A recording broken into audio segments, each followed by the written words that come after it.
June 28, 1971. Columbus Circle, Manhattan. The sun was already brutal by mid-morning. Thousands had gathered. Flags, chants, music. The Italian-American Civil Rights League had turned this patch of Manhattan into something that looked like a celebration, and something that felt, to those who knew better, like a trap. Joseph Colombo stood at the center of it. Founder of the League, boss of a crime family bearing his own name, a man audacious enough to picket the FBI, audacious enough to believe his own mythology. Then Jerome Johnson stepped forward, a black gunman, unknown to the crowd, unknown to Colombo's men. He raised a camera, and from it, 3 bullets. Colombo dropped.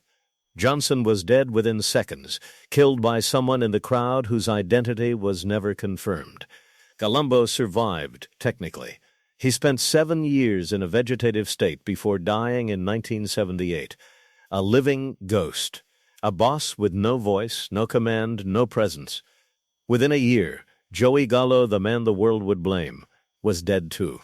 Shot in Amato's Clam house on Mulberry Street. April 7, 1972. Martin Scorsese immortalized a version of this world. Robert De Niro played Frank Sheeran. The Irishman told one story.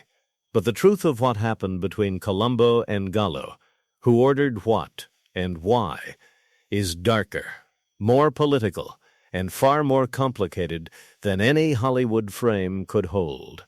They could not have been more different. Joseph Colombo was a salesman before he was a killer. Born in Brooklyn, 1923, his father, Anthony Colombo, was strangled alongside his girlfriend, a mob execution, when Joseph was barely a teenager. He grew up understanding, viscerally, what this world demanded. Not sentiment, not loyalty in the romantic sense, survival through usefulness. He became useful fast. By the time he was made, he understood something most street-level men never grasped. That image was armor, that a man who appeared legitimate was harder to prosecute, harder to move against, harder to touch. He sold real estate. He smiled for cameras. He coached Little League. Joey Gallo was the opposite in almost every dimension. Born 1929, Red Hook, Brooklyn. The waterfront. The kind of neighborhood that didn't produce diplomats. Gallo was volatile, well-read in a self-educated, dangerous way. He had done time in Adiga, where he forged relationships with black inmates that would later be misread as political and exploited as criminal. He quoted Camus. He kept a lion in his basement on President Street. He was not performing eccentricity. He simply existed outside the understood boundaries of what a Mafia man was supposed to be. That made him useful to certain people, and permanently suspect to others. 2 men, same city, same underworld, completely different theories of power. That tension was always going to produce a body. Colombo's ascent was improbable by any measure. He had not come up through the traditional channels of patient and visible service. He had not waited decades in the shadow of older men, accumulating favors, suppressing ambition. Instead, he rose through a single act of loyalty so consequential it rewrote his trajectory entirely. In 1963, Carlo Gambino learned that his son was under federal surveillance. A kidnapping plot was being assembled, an attempt to pressure Gambino through his family. Colombo uncovered it. He went directly to Gambino, rather than exploit the information for personal leverage. That decision was everything. Gambino did not forget. When the Profazzi family needed restructuring, after the old guard had exhausted itself through internal war, Gambino endorsed Colombo as boss, a man in his 40s, elevated above men who had been waiting their entire lives. Joey Gallo's rise was messier, bloodier, more honest, in the way that violence is sometimes more honest than politics. He had fought the Profazzi administration openly in the early 1960s. The Gallo-Profazzi War was brief but vicious. Gallo's faction seized hostages, demanded concessions, operated with a recklessness that the Commission found destabilizing. They were eventually suppressed. Gallo was imprisoned in 1961 on extortion charges. He served 10 years. When he emerged in 1971, the streets had reorganized around his absence. New allegiances, new debts, new grudges. He came home to a world that had moved without him, and immediately began moving against it. The turning point was not the shooting at Columbus Circle. It came before that, quietly, in the decision Joseph Colombo made to become visible. Every boss before him had understood one foundational principle, that power and publicity were enemies, that the moment a boss became a public figure, he became a target for prosecutors, for rivals, for the federal machinery that had been sharpening itself since Apalachin in 1957 exposed the Commission's existence to the world. Colombo ignored this completely. In 1970, he founded the Italian-American Civil Rights League. The stated mission was legitimate: to combat ethnic stereotyping, to push back against the FBI's public characterization of Italian Americans as inherently criminal. He organized picket lines outside FBI offices. He pressured Paramount Pictures to remove the words Mafia and Cosa Nostra from the script of a film then entering production. That film was The Godfather.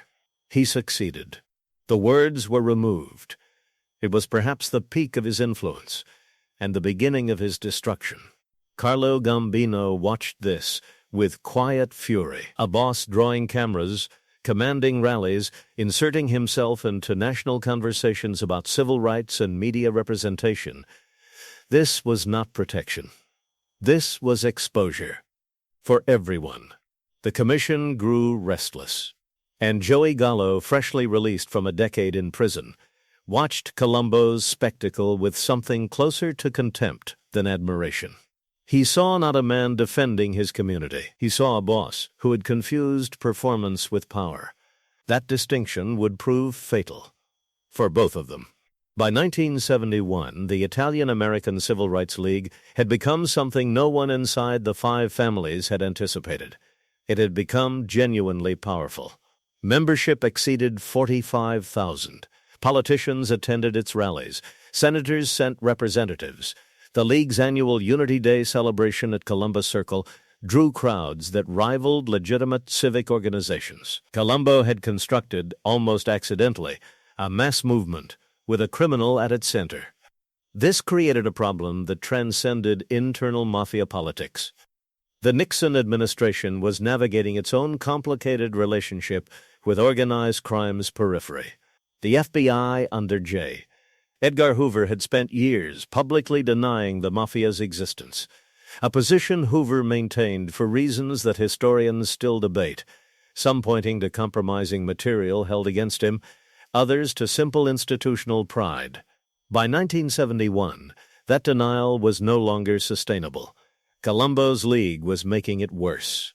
Every rally was a public argument that federal law enforcement was engaged in ethnic persecution. Every headline featuring Colombo as a civil rights figure undermined the Justice Department's ability to prosecute organized crime without appearing discriminatory. Washington wanted him gone from public life. So did Carlo Gambino. Their motivations were entirely different, one institutional, one criminal. But they converged on the same conclusion: Colombo's visibility had to end. What remains historically contested is the precise mechanism chosen. What is not contested is the result. Jerome Johnson was positioned in that crowd with access, with a weapon, and with no obvious personal motive to shoot Joseph Colombo. Someone put him there. The question of who has never been formally answered. After the shooting, Joey Gallo made a catastrophic error. He celebrated, not publicly, not in any manner that could be directly recorded or testified to. But within the confined geography of Red Hook and Little Italy, word traveled the way it always traveled, through bartenders, through wives, through the particular silence of men who knew better than to speak and spoke anyway. Gallo was heard expressing satisfaction at Colombo's condition. In a world governed by unwritten codes, this was not merely poor judgment. It was a confession. The Colombo family absorbed the implication immediately. It did not matter whether Gallo had ordered the shooting, facilitated it, or simply benefited from it. In the internal logic of the five families, proximity to advantage was indistinguishable from culpability. Gallo had motive. Gallo had the street connections. His relationships with black organized crime figures in Brooklyn provided a plausible recruitment channel for Jerome Johnson. The narrative assembled itself around him. But Gallo was not without protection, or so he believed. He had cultivated relationships outside the traditional Mafia social architecture. Writers, actors, the celebrity world that orbited Little Italy with a mixture of fascination and careful distance. Jerry Orbach was a friend. Ben Gazzara, his dinner table at Umberto's on the night of April 7th, included his new wife, his sister, and his bodyguard. He believed visibility protected him the same way Colombo had believed it. He was wrong, for the same reason. Visibility doesn't protect men inside this world. It simply makes them easier to find. April 7th, 1972, 4:30 in the morning. Amato's Clam House, Mulberry Street, Little Italy. Gallo had been celebrating his 43rd birthday. The evening had moved through several locations, a Broadway show, a nightclub, then the slow drift toward familiar streets. Amato's was new, opened only weeks earlier. That was the point. No established pattern, no predictable route. It made no difference. The gunman entered from the Hester Street side entrance. He was not alone. Accounts vary on the number. 2 gunmen, possibly 3. What the witnesses agreed upon was the efficiency. No words, no confrontation, no theatrical announcement of grievance. This was not a message killing designed for public interpretation. This was termination. Gallo was shot multiple times. He rose from the table. This detail appears in every account, the almost incomprehensible physical response of a man absorbing bullets and still moving. He made it to the street. He collapsed on the corner of Hester and Mulberry. He died there, on the pavement. 43 years old. His young wife witnessed it. His sister, his bodyguard, who returned fire but struck no one. The gunmen were gone before police arrived. No one was ever charged. The Colombo family was the presumed architect. That presumption has never been legally tested. What is historically significant is what did not happen afterward. No retaliatory war. No escalation.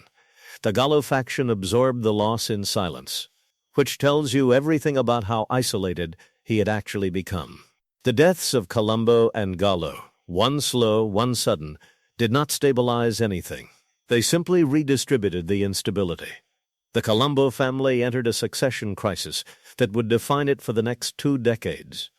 Without a functioning boss, the internal factions that Colombo's personality had temporarily suppressed now surfaced openly. Vic Arena and Carmine Persico would later wage an internal war so destructive that federal prosecutors would describe the Colombo family of the early 1990s as functionally self-dismantling. The family that bore Joseph Colombo's name became, in the years following his vegetative decline, the most fractured of the 5 families. The Italian-American Civil Rights League collapsed almost immediately after the Columbus Circle shooting. Without Colombo's specific energy, his salesman's instinct, his comfort with cameras, the organization had no architecture to sustain itself. 45,000 members dissolved back into private life within months. The FBI, meanwhile, accelerated. The visibility that Colombo had forced upon federal law enforcement, the embarrassment of being picketed, the political pressure of appearing discriminatory, had hardened institutional resolve rather than softened it. RICO, signed into law in 1970, was still finding its prosecutorial shape. The Colombo-Gallo episode demonstrated precisely the internal vulnerabilities that federal strategy would learn to exploit. Informants, succession disputes, fractured loyalties. The government had not broken the 5 families through confrontation. It would wait for the families to break themselves. They did not have to wait long. Return to Columbus Circle, June 28, 1971. Before the shots, before Johnson stepped forward, Colombo stood at the microphone addressing thousands. A criminal who had convinced himself he was a statesman, a boss who had mistaken applause for armor. Somewhere across the city, Joey Gallo was moving through his own mythology. The well-read rebel, the unconventional thinker, the man who believed that operating outside the established boundaries made him ungovernable. Both men believed visibility was protection. Both men died proving the opposite. This is what the Colombo Gallo story reveals about organized crime that courtrooms and Hollywood films consistently obscure, that the institution does not destroy its members through external pressure alone. It destroys them when they begin to believe they are larger than the institution itself. When ego outgrows architecture, when a man stops serving the system and starts expecting the system to serve him. The commission did not need to formally order either death. It simply withdrew, pulled back its protection, left two men exposed to the consequences of their own ambition. That withdrawal was the sentence. Jerome Johnson's identity was never fully established. The Umberto's gunmen were never charged. The truth of who ordered what remains legally unresolved, scattered across sealed grand jury testimony, FBI surveillance logs, and the memories of men who took their knowledge to graves of their own. Martin Scorsese told one version. The streets of Brooklyn hold another. And the distance between those two versions is where the actual history of organized crime has always lived, in the silence between what is performed and what is true.